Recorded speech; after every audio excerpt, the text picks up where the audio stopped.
തൃശൂർ പൂരവുമായി ബന്ധപ്പെട്ട പ്രശ്നം ഇതേപോലെ തന്നെ ഇടതുപക്ഷ രാഷ്ട്രീയത്തിനെതിരായിട്ടുള്ള കടന്നാക്രമണവുമായിട്ട് ഉപയോഗിക്കുകയാണ്.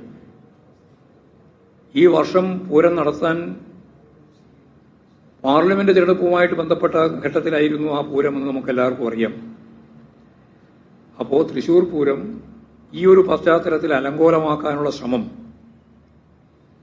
തൃശൂരിൽ RSSന്റെ അതിന്റെ ഭാഗമായിട്ട് നിൽക്കുന്നവരുമായിട്ട് ബന്ധപ്പെട്ട് ഒരു അന്തരീക്ഷം ഉണ്ടാക്കാൻ ശ്രമിച്ചിരുന്നു എന്ന് ഇപ്പോഴ് പകൽ വെളിച്ചം പോലെ വ്യക്തമായി വരികയാണ്.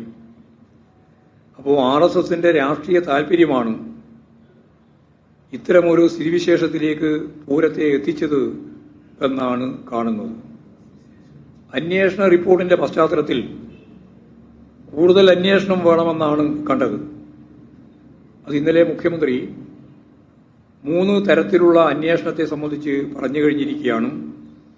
ആ 3 തരത്തിലുള്ള അന്വേഷണവും പ്രഖ്യാപിച്ചു കഴിഞ്ഞിട്ടുണ്ട്.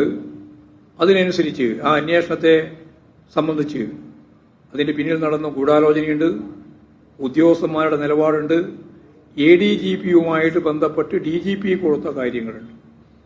ഇതെല്ലാം ചേർന്നുകൊണ്ടുള്ളൊരു അന്വേഷണം വളരെ ഫലപ്രദമായിട്ട് നടക്കുമെന്ന കാര്യത്തിൽ സംശയമില്ല. ആവശ്യമായ നിലപാട് അതിന്റെ തുടർച്ചയായിട്ട് വരികയും ചെയ്യും.